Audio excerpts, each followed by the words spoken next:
Señorías, miembros de la Consejería, señora consejera, buenos días a todos y a todas. Señora consejera, hace escasos días, en su comparecencia a petición propia en esta Cámara para explicar los objetivos de su consejería, escuchó decir a mi compañero Jesús Navarro que le tendía la mano, una vez más, como lo hizo en numerosas ocasiones con su predecesor, para promover un gran pacto por la cultura en esta región. De verdad, es nuestra intención. Estamos convencidos de que es necesario, de que la consideración de la cultura, como usted ha dicho, como un sector estratégico de futuro, es algo en lo que debemos implicarnos todos y todas, sin distinción de partidos ni de ideologías políticas. Vamos a poner todo nuestro empeño en que así sea, y en pro de la consecución de este pacto, deberíamos estar hoy de acuerdo en que estos presupuestos no traen buenas noticias para la cultura en esta región. Con este presupuesto, sencillamente, es imposible arrancar, porque lo único que constatan las cifras que han plasmado ustedes negro sobre blanco es una vuelta de tuerca más al estrangulamiento de la cultura en la región. Ocupa usted un cargo de gran relevancia. Ser portavoz del Gobierno regional, la persona que pone voz y rostro a las políticas que se ejecutan desde San Esteban, debe suponer un orgullo para quien tenga encomendada esa tarea, a la vez que una gran responsabilidad. Enhorabuena, sinceramente. Pero apena comprobar cómo han rellenado su cartera con un conjunto de materias que, sin duda, son algunas de las grandes abandonadas por el Partido Popular, materias que han venido siendo objeto de la más absoluta de las dejaciones por el partido al que pertenece, un partido que no ha dejado de considerarlas menores y tratarlas de igual manera. Le deseo mucha suerte porque no dudamos en absoluto de su buena voluntad, pero qué equivocados están por tratarlas así. Un Gobierno que no protege y promueve la cultura es un Gobierno que asfixia su identidad, el medio de vida de ciudadanos y ciudadanas y, sobre todo, es perjudicial también para la economía. Consideración aparte merece el hecho de que sus políticas culturales no hacen más que alejar la cultura de la mayoría de la población, siendo, como es, un derecho constitucionalmente reconocido. Pero es que un Gobierno que no apuesta de manera firme por sus jóvenes es un Gobierno que no apuesta por el futuro, pero tampoco por el presente. Y un Gobierno que no apuesta por el deporte es un Gobierno que no llega a tomar conciencia de la importancia de una materia que no solamente es imprescindible para llevar una vida sana y saludable, sino que promueve la integración, la inclusión social y disminuye el gasto sanitario. Según la Organización Mundial de la Salud, cada euro invertido en educación física supone un ahorro de 2,9 en gasto sanitario farmacéutico. Y usted, señora consejera, guiada por el Gobierno regional, quien representa la cara más amable del Ejecutivo regional, quien se pretende que simbolice esa ruptura con las políticas del pasado de las que reniegan, acepta en cambio ser la responsable de esa gestión continuista del Partido Popular en estos ámbitos.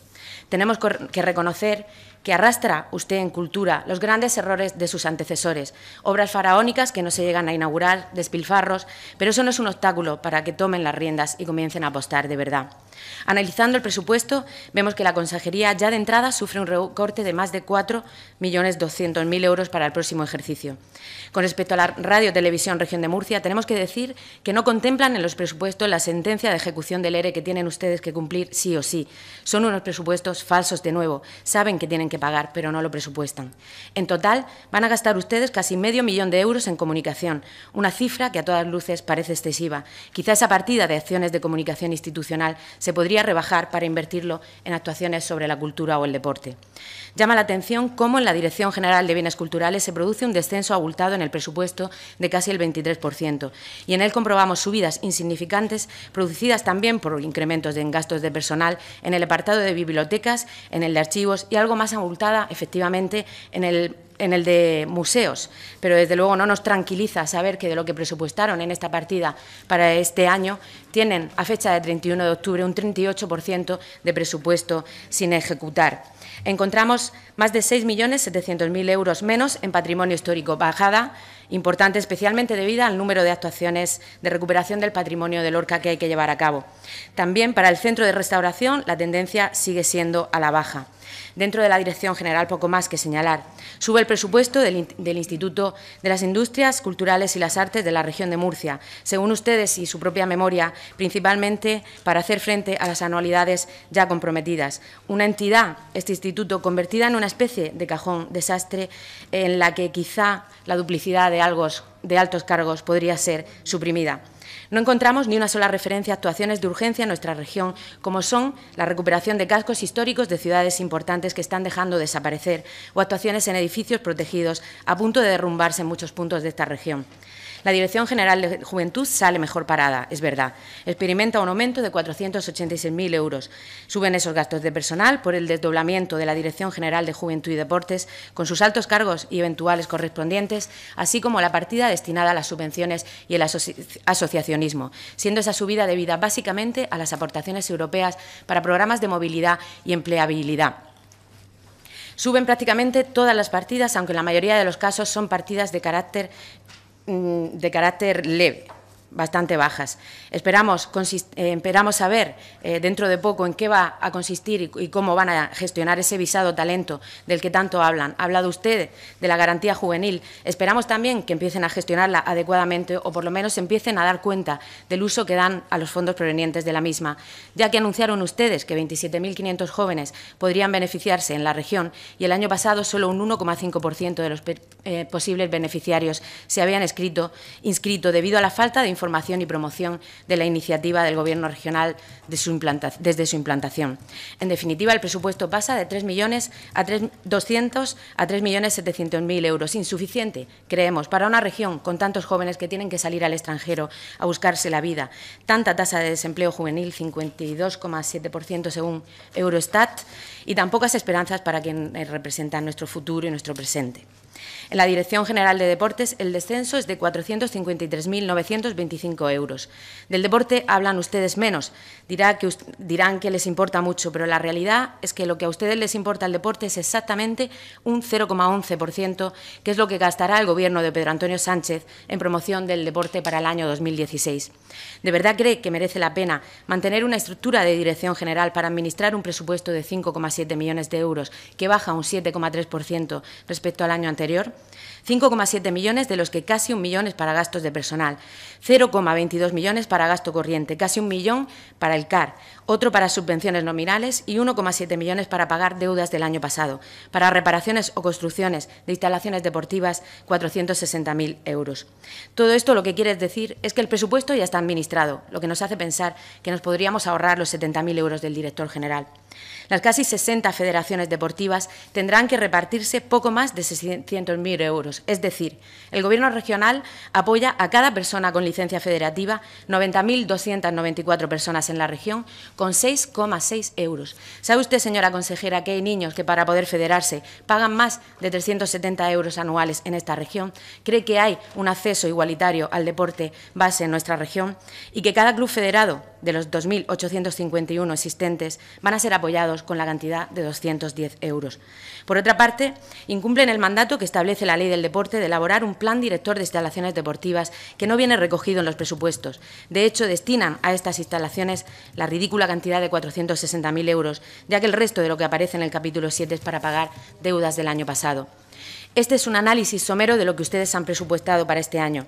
No pueden denominarse ni tan siquiera recortes, más bien seguimos con el retroceso, así como un evidente continuismo de las políticas de otros años. Es consciente de que, a pesar de las escasísimas subidas en algunas partidas, de seguir así no se podrán compensar en décadas las pérdidas y recortes acumulados año tras año que tanto daño han causado a la cultura, las posibilidades de los jóvenes y el deporte en esta región. Pero analicemos también lo que tienen ustedes pendiente a fecha de 31 de octubre. Del presupuesto inicial del Centro de Restauración, 813.000 euros. Reconocieron obligaciones por 483.000 y han efectuado pagos por 444.800. En deporte, las obligaciones reconocidas netas suben a 1 millón menos de lo presupuestado y de esto todavía no han pagado 320.000. En museos pasaron de más de 7.300.000 a acabar gastando 4 millones, como hemos señalado antes. En bibliotecas, 850.000 euros menos que el presupuesto inicial. En juventud, de un presupuesto inicial de 3.240.000, las obligaciones pasaron a ser 1.223.900 euros. Y en deportes reconocieron obligaciones por 1.400.000 euros menos. Y así podríamos seguir hasta analizar programa a programa.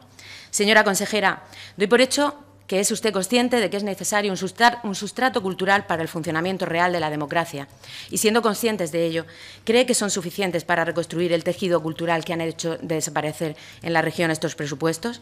Para promover la creación, para los profesionales y la promoción de las artes plásticas, para las industrias audiovisuales, Field Commission, en principio, parece que con funciones meramente asesoradoras. Deseamos de verdad que vaya bien, porque hay mucho talento en este sector en nuestra nuestra región, para las artes escénicas, para mantener una actividad decente en los teatros de nuestra región cuya red han hecho desaparecer. Para todo ello, cree que es un presupuesto adecuado. ¿Qué hay del Plan Escena?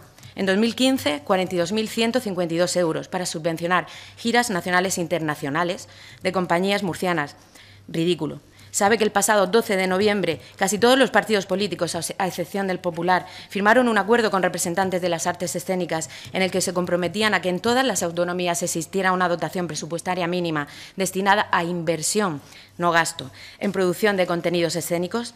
¿Sabe, señora consejera, que para un teatro de esta región es más barato traer a una compañía vasca, por ejemplo, que contratar a una de aquí? ¿Y sabe por qué? Porque cuentan con apoyo institucional a la producción, a la promoción. ¿Sabe que llevan el nombre de sus comunidades allá donde pueden trabajar? En enero de 2010 desaparecía brusca y dramáticamente el circuito profesional de artes escénicas de la región, las concertaciones, las ayudas a la producción, a la participación en ferias y festivales de relevancia. Y todo esto tiene consecuencias, claro. En 2007 la región era la segunda comunidad española donde más creció el consumo de cultura. Y ya en 2010, gracias a las políticas del Partido Popular, las empresas de artes escénicas de la región habían sufrido una reducción del 42,8% del número de representaciones, volumen total de facturación y, por tanto, de contribución también a la hacienda pública y la seguridad social. ¿Sabe que se han perdido la mitad de los espectadores debido, entre otras cuestiones, a la eliminación de la red de teatros, el circuito regional de artes escénicas que antes mencionábamos y la campaña de promoción de la música, el teatro y la danza y el folclore? Demonizan ustedes las subvenciones o inversiones, como realmente creemos que se deberían llamar, y argumentan, entre otras cuestiones, que generan una red clientelar. Permítame que le diga que eso es solo posible si quien se encarga del reparto de las mismas hace de su concesión un uso inadecuado. ¿Se refiere usted a eso al hablar de red clientelar? Bien concedidas y otorgadas, esas subvenciones supondrían la supervivencia de muchas compañías, artistas y profesionales de todo tipo en esta región. Pero claro, todo lo van a solucionar con el bono cultural, de acuerdo. No nos van a tener en contra de ninguna medida que favorezca el acceso a la cultura. Pero bien harían en pedir al Gobierno central que baje el IVA, ya que ustedes inciden en algunas ruedas de prensa en que ese bono será de aplicación especialmente a los sectores afectados por la subida al 21% de ese IVA cultural. ¿Acaso no se trata con ese bono cultural de subvencionar el acceso a la cultura? Ya le digo que no nos parece mal. Van a hacer accesible el bono, pero tenemos dudas, eso sí. ¿Van a hacer accesible ese bono cultural a toda la población de la región o solamente a quienes tienen dificultades en acceder a la misma? ¿Creen que una persona que no puede gastar 40 euros en acceder a un espectáculo se puede permitir gastar 20? Quizás tendríamos que pensar un poco más y ayudar también un poco más a los creadores y los teatros de la región. En estos presupuestos no hemos encontrado nada para las agrupaciones musicales de la región. También serían subvenciones que generan redes clientelares. ¿Qué pasa con la cultura de base, con las entidades sin ánimo de lucro, así como los colectivos de acción cultural? Sí, es cierto, la inversión en recuperación del patrimonio cultural desciende espectacularmente debido a, y la cito textualmente, la inversión ejecutada y excepcional en el patrimonio de Lorca. Y argumenta que, descontando esa cifra del presupuesto del año anterior, el presupuesto de su consejería no desciende, como hemos explicado aquí, sino que se incrementa en un 6%. Bien, déjenme decirles por qué. Recuerda usted que le hablaba al principio de los pagos realizados finalmente en determinadas partidas del presupuesto del año 2015, según datos de la cuenta general realizada por ustedes mismos. En el caso de la protección del patrimonio histórico, el presupuesto inicial era de más de 12 millones de euros. Incrementaron un poco ese presupuesto, así que el definitivo era de más de 12.200.000 euros. Los gastos comprometidos a 31 de octubre, 5.654.000 euros. Obligaciones reconocidas netas, 4.846.000. Y el remanente de crédito que aún no han pagado de esas obligaciones, 1.208.000. Un 60% sin ejecutar según sus propias cuentas. No nos tranquiliza este presupuesto. Nos cuenta, señora consejera, lo que va a hacer en cuanto a patrimonio histórico. Usted lo ha dicho, actuaciones en la muralla de Molina de Segura, Castillo Nogalte, pero ¿qué es lo que siguen ustedes sin hacer? Ya se lo dijo el otro día mi compañero, siguen ni siquiera sin intentar elaborar un plan director y, por tanto, evitar que tanto patrimonio en nuestra región se siga destruyendo y estando en estado de absoluto abandono y olvido. Es necesario seguir con la dejadez que da lugar a situaciones como la del yacimiento de San Esteban o las manifestaciones de muleños y muleñas por su castillo. Por cierto, señora consejera, se lo tengo que decir, la política en la calle está muy bien, ponerse la camiseta azul está bien, ir a la marcha está bien, pero ¿es usted consciente de las expectativas que generó en la población de Mula? ¿Es ahora consciente de la desilusión que ha provocado? El pasado día 25 se cumplieron 2 meses desde que se requirió a la familia propietaria una mínima actuación en materia de seguridad por importe de 20.000 euros. Nos gustaría saber, así como a los vecinos y vecinas de Mula, qué ha pasado, cuál ha sido la contestación y qué piensa hacer su consejería al respecto. De momento, ni una partida simbólica con intención de prorrogarla para llevar a cabo alguna actuación en el castillo. También en Mula, por ejemplo, el Museo de Arte Ibérico, el Cigarralejo, tiene guardados en cajas alrededor de 200 esbotos procedentes del yacimiento, que la Consejería de Cultura dice que va a musealizar año tras año, solo lo dice, no lo presupuesta, porque año tras año siguen pudriéndose en el interior de esas cajas. Sería demasiado largo hacer la relación de bienes patrimonio histórico necesitados de actuación urgente. Ya se ha hecho en otros años y al diario de sesiones nos remitimos. Continuamos con los festivales. El Cante de las Minas de la Unión. El festival señora Casalduro, debe ir terminando. Acabo enseguida, señor presidente.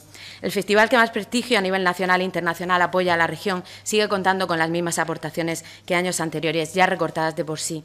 Ustedes mismos reconocen lo que un festival de prestigio puede suponer para la economía de la región. Así lo hacen año tras año cuando hacen balance del SOS a todos los niveles. Pero nuestra pregunta es ¿por qué? ¿Por qué el SOS sí y por qué otros festivales no? Algunos sobreviven, otros han ido desapareciendo. ¿Recuerdan ustedes el Festival Espirelia de Lorca al Valle del Guadalentín en verano? También le hace mucha falta tener un atractivo cultural de ese nivel que reanime el comercio, la hostelería, el turismo, no solo en Lorca, sino en toda la comarca.